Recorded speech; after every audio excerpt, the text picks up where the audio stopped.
Okay, let's do it. This is the final Xicor video with the last bit of content that ever became public from Toyotaro. Let's just get right into it. Xicor's power begins to shake the entire planet, decimating the area where Vegeta, Krillin, and Trunks stood. Krillin says, "Unreal. If he's been concealing his power up until now, then that means I've never seen anything like this. His ki is so enormous, I can't fathom the power." As a quick side note, I wonder if this is where the idea in Dragon Ball Super where God ki cannot be sensed comes from. It's like the power is so beyond anything else that the senses of a mortal just can't perceive it. Anyway, Krillin says to Vegeta, "Hey Vegeta, what should we do? We're going to be okay, right?" Vegeta looks worried and says, "You gotta be kidding me. Can I endure this?" And then immediately he's attacked by Xicor. A simple push sends Vegeta flying. Trunks and Krillin yell, but before Vegeta could react, Xicor is instantly behind him, grabbing him by the back of his head. He then begins to repeatedly smash Vegeta's face into the ground, till what looks like right before Vegeta loses consciousness. Then he tosses him away. Trunks and Krillin rush to Vegeta's side. "Are you alright, Vegeta?" said Krillin. Vegeta responds, "I completely misread him." And this is where we get the first full look of the new transformed Xicor. He says, "Is this the body that you wanted? Perfect in every way." To borrow an expression from you guys, this is Super Saiyan 5. Xicor is amused by the whole situation and then says, "Alright, that's enough. Farewell to you pieces of garbage." Trunks transforms to Super Saiyan 3, which is pretty dope. This will be one of the first time we've ever seen Super Saiyan 3 from Trunks. Xicor doesn't seem to care though. He says, "Disappear." And in that instant, he is suddenly attacked from behind. It's Broly. Couple things here. The first thing is, I think this panel with the side of Xicor's face and then Broly's foot, I just think this is hilarious. I don't know why. The second thing is, how cool is it to see Broly defending the Z Warriors? Everyone wants to see Broly for Nakamat. You know what? I shouldn't say everyone. I want to see this scene so bad where Broly has to fight alongside Goku and Vegeta for something. So it's pretty dope that we get this here from the guy who is currently working on the official Dragon Ball Super manga. These are the kind of thoughts that's also in his head. Anyway, let's keep going. Broly kicks Xicor away. He glances back at the Z Warriors while Xicor readies for an attack. To everyone's surprise, instead of continuing his attack on Xicor, Broly then turns around and charges at Vegeta. He grabs Vegeta by the neck and says, "What are you doing, Vegeta? I'm supposed to be the one who kills you." He then tosses Vegeta aside like a ragdoll. While this is happening, Oob shows up. And remember, in this timeline, Oob is already trained by Goku. This is the first time Oob has seen Xicor, and he says, "Are you Xicor?" Oob then turns to the Z Warriors and says, "Everyone, leave it up to me now. You all need to hurry to Kami's lookout." At first I was thinking, there's no way Oob is this strong. And regardless of how strong he was, it didn't make sense for him to show up at this point and be a significant threat to Xicor. Considering Xicor had already destroyed half the planet, it's sort of like, what have you been doing the whole time? But then I realized, Oob's plan is to buy time. Buy time for what? For all the Saiyans to go help resurrect Goku. Broly says, "Kami's lookout." And then Trunks says to Broly, "Please help work with us to bring Goku back. Have your confrontation with my father later. Revive Kakarot?" Broly responds. Then he says, "Okay, I'll give it a shot."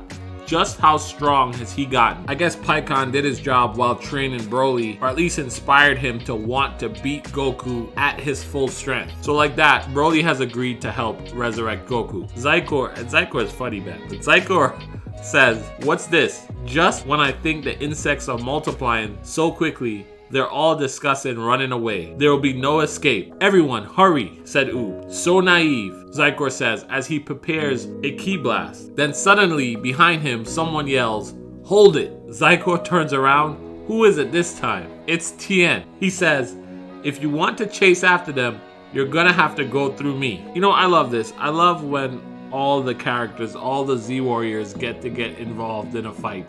Even though clearly Tien can't really do anything to Xicor, the fact that he gets this moment, I think is pretty cool. Let's keep going. Xicor turns around and looks at Tien, realizing that Tien is going to be one-shotted and killed instantly. Krillin starts to freak out. He says, "That idiot," and then charges in between Xicor and Tien. Fair warning, the next few panels aren't fully drawn. Remember, we're in full draft mode. This is as far as Toyotaro got with these pages. So, it looks like both Oob and Krillin charge to try and save Tien's life. Krillin gets there first between the two and says to Xicor, "Your fight's not with this guy.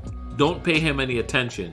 Xicor then one-shots Krillin, sending him flying towards Tien. Xicor then turns to Oob and says, "Was this your great plan to escape? What is it that the Saiyans are gathering up in the skies for? Are they preparing to run away from the whole universe?" I love the mention of potentially leaving the universe here. I wonder if this is the origin of the multiverse we saw introduced in Dragon Ball Super, because before this, we had no idea that other universes existed. Anyway, Oob responds, "We have a strategy up our sleeve." Xicor says, "Alright, how should I kill you?" Then, to Zykor's own surprise, he powers down. He says, "Huh?" And Oob responds with a smile, saying, "It appears you can't hold that form for long." Xicor says back to him, "The way I am now is enough to handle the likes of someone like you." Now, I really like this. Usually, Goku and Vegeta get a new form, and there's always some sort of drawback to stop the form from being too overpowered. But when the bad guys power up, usually it's like different rules apply. To see that Zykor's transformation had this drawback, I thought was really dope, because it's obvious foreshadowing that Toyotaro planned for it to show up again in a major way. But let's continue. Oob begins to power up. We then flash to Kami's lookout. The Saiyans have arrived. Here, Gohan, Goten, Pan, Bra, and Dende were all waiting for them. It looks like Dende heals Vegeta, who is still reluctant to resurrect Goku. Vegeta says, "Pointless trying something like this." Dende then yells, "Everyone, grab a Dragon Ball." Trunks, being forever a peacekeeper, hands a ball to his dad, Vegeta, who snatches it. He then turns to Broly and says, "Broly, you too." Broly takes the ball but says, "This is the only time I will ever work with you." Then, holding their Dragon Ball respectively, all the Saiyans begin to power up to their Super Saiyan forms. Dende yells to everyone, "Okay, focus your energy into the Dragon Ball." And we get this panel which is so reminiscent of the Super Saiyan God transformation. I just feel like, considering that Toyotaro worked on both of these things, there's just no way the Super Saiyan God ritual requiring righteous Saiyans to be in a circle was not influenced by this panel. But the Dragon Balls didn't seem to be responding. Gohan says, "It's no good. The light's not stable." Then they all hear a voice. It's the Grand Kai. He yells, "What are you doing?" "Grand Kai?" says Gohan. The Kai says, "For this to work, the size of your energy needs to be exactly the same." He continues, "It's the same principle as the fusion you guys do so much of. Concentrate your energy." Then everyone begins to focus again. Vegeta says, "They say you've become so strong, Kakarot. Resurrect already and show yourself before me." The sketches are gonna get a little wonky again, but I'm sure we can handle it. It looks like their efforts finally work. Goten says, "The Dragon Balls came back to life." In the Ryushin realm, Goku is talking to Omega Shenron, who says to him, "We're almost out of time. It's been a long time since you left Earth, hasn't it?" Goku responds, "That's right." At the same time, Dende begins to summon Shenron.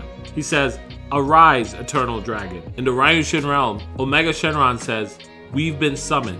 Let's go." And Goku begins to smile. Omega Shenron pops out of the Dragon Balls. And this panel is so dope. Everyone who's currently in the realm of the Kais is aware of what's happening. Because remember, Xicor was pretty much going to destroy everything. All of these realms would have fallen to Zycor's power. So everyone really wants Goku to win. We get a few panels of everyone cheering Goku on as he traveled with Omega Shenron to be summoned back to Earth.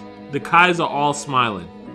"Go, Goku," one of them say. Piccolo, who's in hell, looks to the sky and says, "Goku?" King Kai and the others all yell, "Go get him, Goku." Even Pikkon, with a smile on his face, says, "Good luck. Goku. Shenron appears, and Dende says, yes, it worked. Then, above him, someone else begins to manifest. The panel starts with his boot that eventually floats down and taps on the ground. Goku lands in front of the Z Warriors. He says, what's up, guys?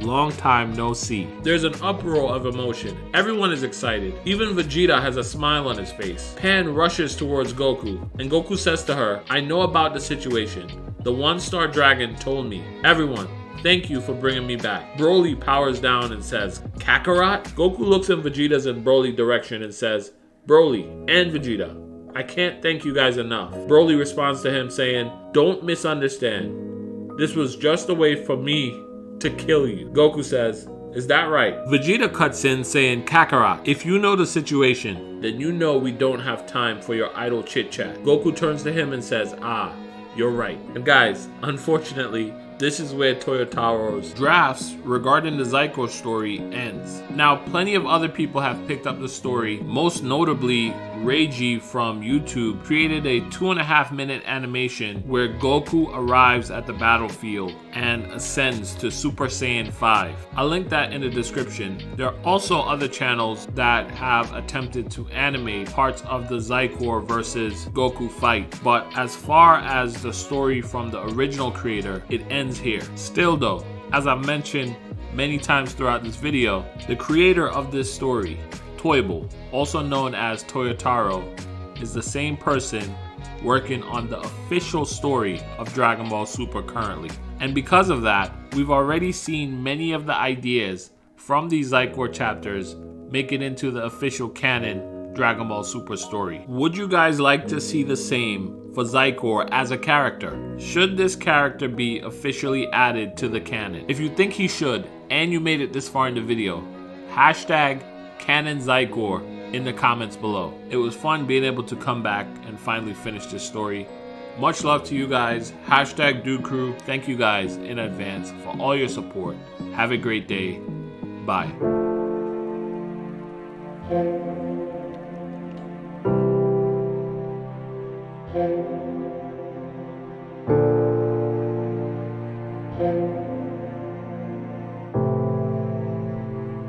Thank you.